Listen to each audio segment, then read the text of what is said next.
Hello, hello, hello, hello, hello. Happy Monday. Today is March the 2nd. Thank you for joining me. Ooh, I didn't come on yesterday. I had to enjoy my little Sunday. I know I made a promise that I would try to come on every day, and I will try to my best to hold true to that. And I hope everybody that did catch my previous lives for the month of February, thank you for joining me. I hope you really enjoyed them. For those that are new here, I did a whole segment on things that should be learned from Black History Month, focusing on lessons that should have been learned and how the lessons that haven't been learned of the past have followed us into the current present and are making their way into our future.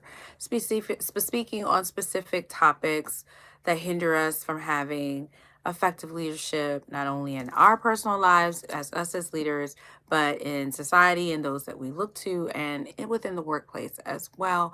I'm going to do the same by continuing on with those types of talks by focusing on different topics that help us to be better leaders, not only within our lives, in our personal spaces, but also within the workplace, and even how we can show up in society as well to move forward, change into a positive and more inclusive world.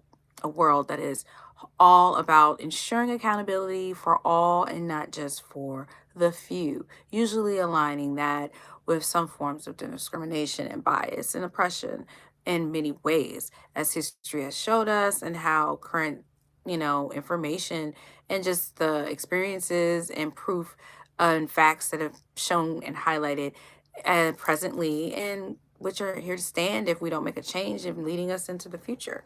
For today's topic, I want to focus on action determines positioning, and specifically how when leaders take action or don't take action, whatever action that they choose determines their actual positioning. This goes along the lines of, not words and not crafted statements.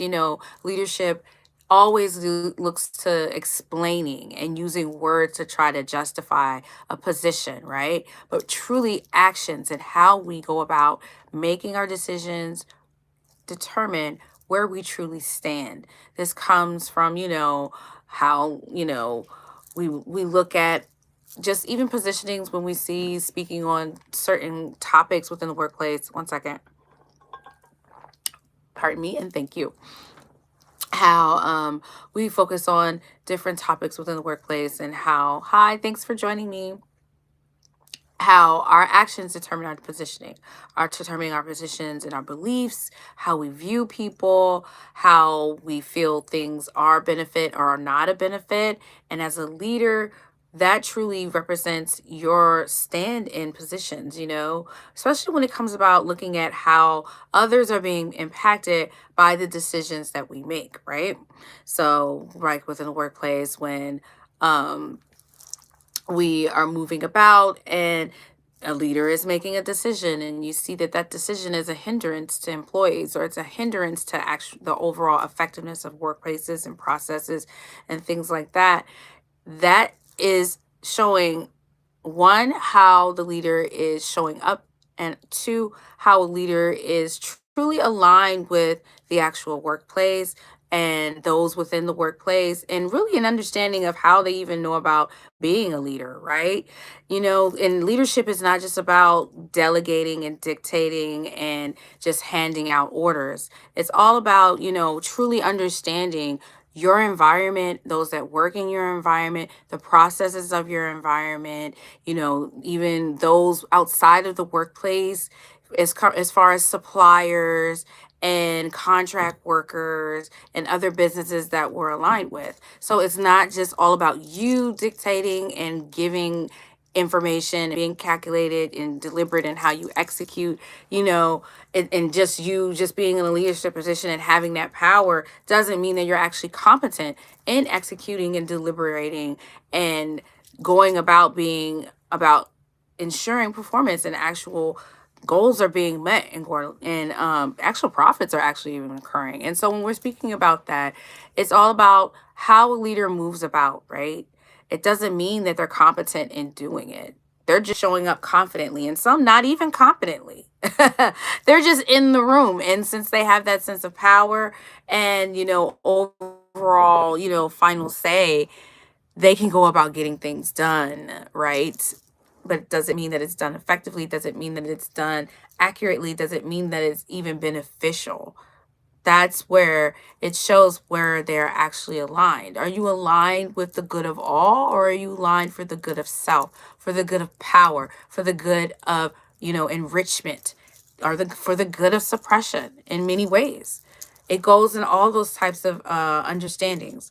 And so the only way that you can look about making change when it comes to that type of thing is to focus on first truly knowing, where this individual lies by having an accurate account, pardon me, having an accurate account of what how they're going about executing these things, how these ideas and processes and actions or inactions are hindering all. What is it costing you? What is it costing the environment? What is it costing the business? That's first and foremost. You have to be able to justify everything. And this is not just for business. This goes for society as well. I'm just speaking from a workplace mindset. But how that affects everyday abilities and processes and people, right? That determines the worthiness of it, and it determines where leaders truly are aligned. We cannot always go by the statements that are put out. We need to go about the actual actions. Those actions justify what is truly being recognized. Those actions or lack thereof actions, how they're going about, how they're making decisions, how they're moving about, that impacts and determines where the goal is being aligned, where the leader is leading you, where the leader is leading the business, the where everything is moving and how things are moving forward or not moving forward. What is the overall objective? And that objective determines truly if it's beneficial for all. And when we say all, I mean everyone. It should not be only beneficial for one group and not others. That's where all of that misalignment comes. That's where there isn't even real true, success or just accountability in that, right? hmm It's about every decision that's made, every pattern, every impact, how everything is being influenced, and having an understanding of how that is aligned with lessons of actual execution for all, and just benefits and the goals of how we're going about it, and ensuring that there's checks and balances, because it needs to be understood that leaders are defined by what they do and when no one is holding them accountable. It's defined by what they do when no one is holding them accountable. So that's when you know the true character, because the leader is who you're giving overall power to, and they can go unchecked and not be held accountable. So when you're not holding them accountable, how are you able to ensure that the overall actions are aligned with everyone involved and not being based on the detriment of all? It's about moving forward in society. It's not being held hostage by the few that maintain power. It's about how do we go about ensuring accountability for that, right? It's all about having a collective voice and preventing the dismissal of those who are speaking up.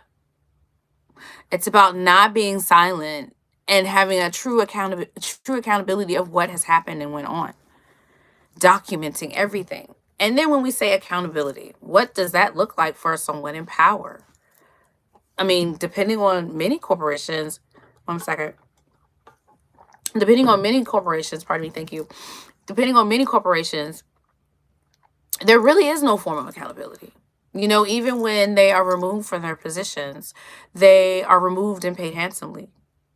So it's still even about that, how do we go about creating policies where individuals can be held accountable, but also not for them being rewarded for being dismissed. So there are different forms of accountability when it comes to that as well. You cannot just dismiss someone and then still reward them for bad behavior. Bad behavior should not be rewarded. Bad behavior should be held accountable, right? You should be fined. You should be reprimanded, not rewarded for bad behavior. Or just not even excusing bad behavior by not even mentioning it and pretending that it's not happening. But just going along with the flow and even aligning with the bad behavior for fear, right? If you've been following me and watching these past talks that I've had, fear is aligned with all of this. And so people assume because people have power that they must be feared. Just because you have power doesn't mean you should be feared. Fear is contagious, but so is courage. So you need to be courageous, and the more you speak, the more you empower. And the more that you empower people, the more of a coalition you can build, right? Because the lessons of the past teach us that if we don't hold those accountable, nothing will ever change. And if nothing ever changes, then why are you looking for change? Change only comes when you're actually ready for change. Fear is what holds you back from that change. And your fear is contagious and ripples down to others.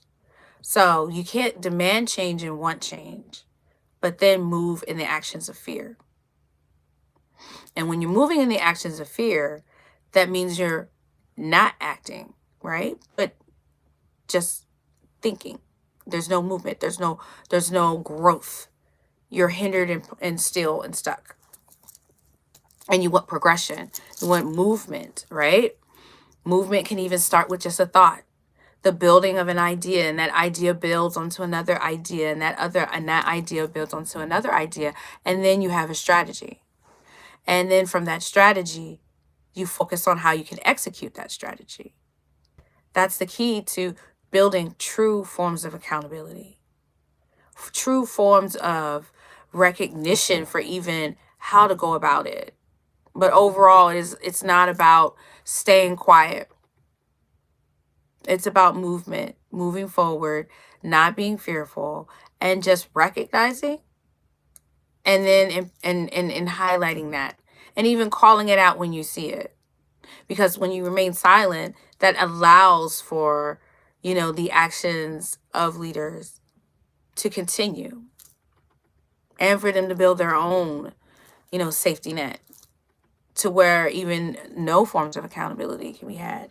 So it's all about, not being fearful and focusing on ways to truly, truly move society forward and to strengthen your workplace and to strengthen even yourself as a leader, by understanding where you align and understanding where everyone else aligns. And that alignment is all about a humane and inclusive society, world, and workspace. And that doesn't happen if we don't speak up and ensure that the actions that are being taken are aligned with that. And immediately, not based on the words, but the actions, because actions determine positioning. That's the key to it. It's not focusing on those carefully crafted statements. It's not focusing on, what leaders are doing wrong and calling right, or the dangerous ones in the room. It's about the choices and how calculated they are, how deliberate they are, and who it's protecting and who it's not protecting. That lets you know where they truly align, because that alignment determines their positioning. It determines their true character and nature and thought process. It determines where they are leading you. And you don't want to be led off a cliff, because how are you going to survive? And then they'll be left enriched and continuing the path and the cycle of destruction. So the key is to recognize it, speak up about it, inspire others, and also, Dr. Lee, sorry, my phone is dying. You hear my my automation, my phone is dying. Yeah. And that's what it's all about. It's about recognizing that and not being fearful to lead others, and empower others and not allow the world as a whole to just fall victim. Yeah. That's the lesson for today. That is the lesson, to not fall victim by recognizing how the actions are aligning, with where we are going in society and within your workspace, within life in general, within your community. You know, that's the key, because action determines positioning, and the actions that we take determine how we are aligned. And it's key for the alignment to be focused on a humane world that's inclusive and respectful to all. hmm And we only get there by first recognizing, who's truly aligned with that, and those that aren't, ensuring accountability from that. hmm That is definitely the key to moving society forward, strengthening, you know, society in whole, and also ensuring that we are respected in all spaces and walks of our lives, not only, outside of work, but within the workplace as well. So that is definitely the lesson for today, you know, to recognize how choices impact all and how they must be aligned to include all, to embrace all, and to respect all. Yep. Well, I hope you guys enjoyed my talk for today, and check out my other talks. I did a lot in February. And I'm trying to come on every day. I know I'm late. And, if you have a topic you'd like me to speak on, put it in the comments. Until then, be the change. Love yourself and others. Bye.